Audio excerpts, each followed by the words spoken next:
trust in new ways, and institutions developed through religion, markets, and the rule of law that enabled the development of ever more complex societies and the coordination of ever larger networks of people.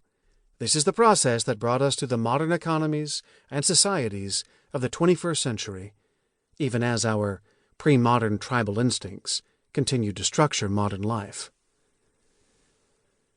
This book will examine how trust structures our religions and our workplaces, how trust informs how we apologize and why we laugh. The brands we buy and the politicians who run our democracies all seek to win our trust. Every time we interact with another person under conditions of uncertainty, we are engaging in an act of trust. If you're surprised to learn that trust is something economists care about, I'm not surprised. Perhaps you see trust as falling within the purview of other social sciences, psychology, anthropology, or sociology, or perhaps even philosophy. You would be right, and part of the goal of this book is to see what economics can learn from those other disciplines. But trust is deeply important to economics as well. Even the word trust is deeply entwined with how we think about the economy. A bank is sometimes called a trust. Many corporations are managed by trustees. Money saved for our children can be placed in a trust.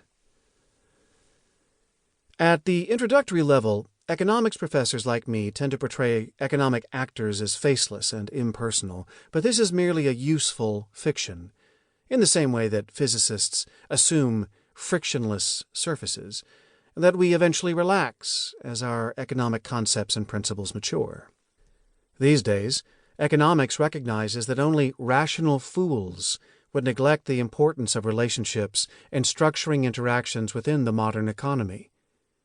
Trust is essential to structuring our workplace relationships, our relationships with brands, our investment relationships, right down to our relationship with national currencies and the institutions that guarantee their value. Many of the most recent innovations in the online economy are about trust, from how we connect on social networks to the platforms that power the sharing economies of Uber and Airbnb. Blockchain is a technology designed to digitize trust. In recent decades, however, we have also begun to see trust fraying at the edges. Trust in the media, politicians, doctors, government, and expertise generally has eroded. Patterns of trust have been mixed, with some ups and some downs, but the negatives are noticeable and significant.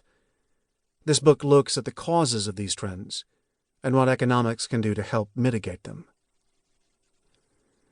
Why listen to an economics book about trust? Trust is so fundamental to the human experience that philosophers, sociologists, psychologists, and anthropologists have all devoted a lot of attention to its study. So, why should you care what an economist has to say about it? After all, just because trust is fundamental to the functioning of the economy doesn't mean that economists are best able to explain trust. You may even think that economics is especially ill-suited to the task of understanding trust.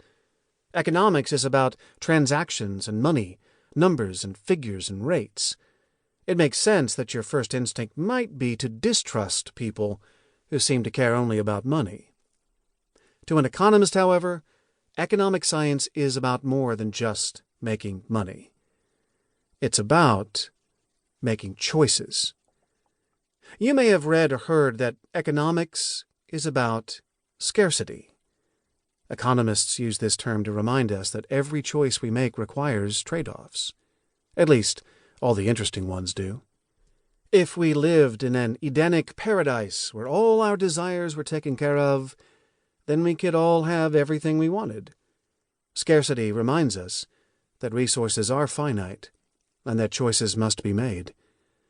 Even if we had unlimited money, we have limited time, so we must make trade-offs. Choices that require trade-offs.